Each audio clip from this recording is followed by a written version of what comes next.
जमिनीत गाडल्यानंतरच प्रशासनाकडून बाधितांचे पुनर्वसन तत्काळ होते, त्यामुळे जिल्हा प्रशासन आम्ही जमिनीत गाडले जाण्याची वाट बघत आहे का, असा संतप्त सवाल भैरवगड ग्रामस्थांनी केलेला आहे। सातारा तालुक्यातील भैरवगड टवळेवाडी या डोंगर भागातील गावच्या ग्रामस्थांनी शासनाच्या दिरंगाईला कंटाळून आजपासून आमरण उपोषणास सुरुवात केली आहे। डोंगर भागावर असलेल्या भैरवगड गावात 2019 मध्ये भूसंकलन झाले होते। यामध्ये ग्रामस्थांच्या राहत्या घराची पडझड झाली होती। त्याचबरोबर गावातील बरीचशी जमीन देखील खचली होती। त्यामुळे ग्रामस्थांच्या पुनर्वसनाचा प्रश्न निर्माण झाला होता।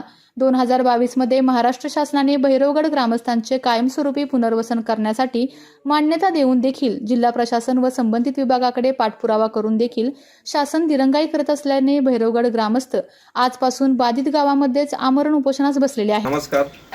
आज ठरल्याप्रमाणे 5 ऑगस्ट 2026 साली शनिवारी सांगितल्याप्रमाणे आज आम्ही उपोषणासाठी बसत आहोत।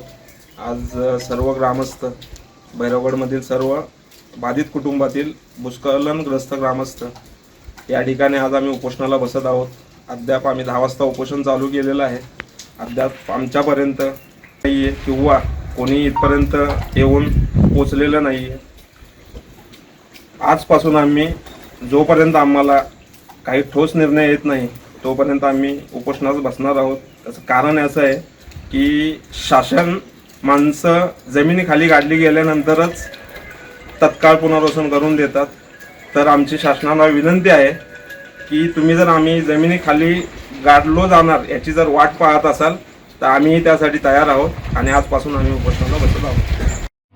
विविध कंपन्यांमध्ये जॉब मिळवण्यासाठी किंवा स्वतःचा उद्योग व्यवसाय करण्यासाठी 1 वर्ष कालावधीचे महाराष्ट्र शासनाचे तांत्रिक कोर्सेससाठी Patil electronics institute Satara. Electrical supervisor, automobile mechanic, electrical wireman, motor winding, 2 wheeler 4 wheeler mechanic, computer operator, computer hardware आणि डिप्लोमा कोर्सेस। पात्रता 10वी 12वी एसटी पासची सोय। Patil electronics institute, Radhika road, Satara 98 220 97071। 1986 पासून तंत्र शिक्षणामधील अग्रेसर संस्था पाटील इलेक्ट्रॉनिक्स इन्स्टिट्यूट। आपल्या तालुक्यातील जिल्ह्यातील बातम्या सर्वप्रथम पाहण्यासाठी आजच सातारा न्यूजला YouTube चॅनलवर सबस्क्राईब करा, लाईक करा, शेअर करा आणि बेल आयकॉन प्रेस करायला विसरू नका।